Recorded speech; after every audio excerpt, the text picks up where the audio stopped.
তোমাদের সঙ্গে আজকে আমি শেয়ার করবো কড়াইশুঁটির কচুরি। তো দেখো কত সুন্দর লাগছে দেখতে, তার জন্য তোমাদের ভিডিওটা প্রথম থেকে শেষ পর্যন্ত অবশ্যই দেখতে হবে। তো কচুরিগুলো বানানোর জন্য এখানে দেখো আটা নিয়ে নিয়েছি পরিমাণ মতো, একটুখানি লবণ দিয়ে দিলাম আর একটুখানি সাদা তেল দিয়ে ভালো করে আটাটা মেখে নেব।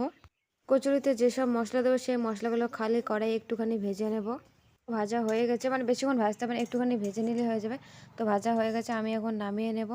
তো নামিয়ে শিলনোড়ায় একটুখানি বেটে নেবো, বেশি বাটা লাগবে না, বেশি গুঁড়ো করার দরকার নেই, একটুখানি মানে আদা থেতো করে নিলে হবে। আর এখানে দেখো কড়াইশুঁটি নিয়ে নিয়েছি, 4টে কাঁচা লঙ্কা দিয়ে দেবো। তো ভালো করে বেটে নেব।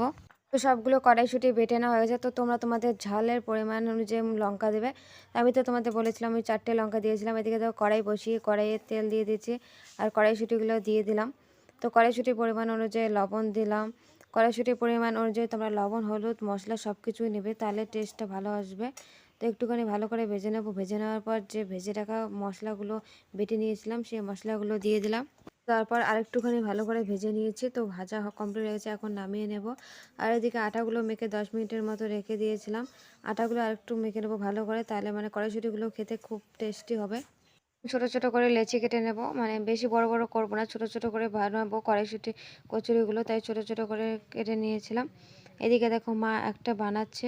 তো একটুখানি লুচির মতো করে একটুখানি ডলে তার ভেতরে কড়াইশুঁটির পুরগুলো দিয়ে চারিদিক থেকে আর কি লাগিয়ে দিতে হবে, যাতে ভালো করে যাতে বের হয়ে না যায়। তারপর উল্টো পাশে উল্টে তারপর বেলতে হবে। তো তোমরা কিন্তু ভালো করে মুখটা লাগাবে, মুখটা ভালো করে না লাগালে কিন্তু বেলার সময় কিন্তু বের হয়ে যাবে পুরগুলো। তো একটুখানি আটা দিয়ে দিল আর মা কিন্তু হালকা মানে হালকা হাতে ভালো করে বেলে নিচ্ছে, সাবধানে বেলতে হবে। তো একটা বেলে নেওয়া হয়ে গেছে, তো আরেকটা তোমাদেরকে বানিয়ে দেখাচ্ছে। তো লুচি যেভাবে বেলে সেভাবে বেলে মাঝখানে পুরটা রেখে ভালো করে মুখটা লাগিয়ে নিলে হয়ে যাবে। তো একে একে এভাবে সবগুলো বানিয়ে নেব। তো সবগুলো কচুরি বেলা হয়ে গেছে। এদিকে দেখো কড়াই বসিয়ে দিয়েছি, কড়াইয়ের সাথে তেল দিয়ে দিলাম। তো এগুলো ভাজার জন্য বেশি তেল লাগবে না, অল্প তেলে হয়ে যায়। তো তেলটা গরম হয়ে গেছে, তো একটা দিয়ে দিলাম। তো দেখো কত সুন্দরভাবে ফুলে উঠলো। এগুলো কিন্তু হালকা আঁচে ভেজে নিতে হবে, বেশি আঁচে ভাজা যাবে না। তো আরেকটা দিয়ে দিলাম, একটু ধৈর্য নিয়ে ভাজতে হবে। দেখো কত সুন্দর লাগছে দেখতে, খুব সুন্দরভাবে ফুলে উঠবে। এগুলো দেখতে কিন্তু যতটা সুন্দর লাগছে তার থেকে কিন্তু বেশি টেস্টি হবে খেতে। তোমরা অবশ্যই একবার বাড়িতে বানিয়ে দেখবে। তো এইভাবে সবগুলো হালকা আঁচে ভেজে নেব।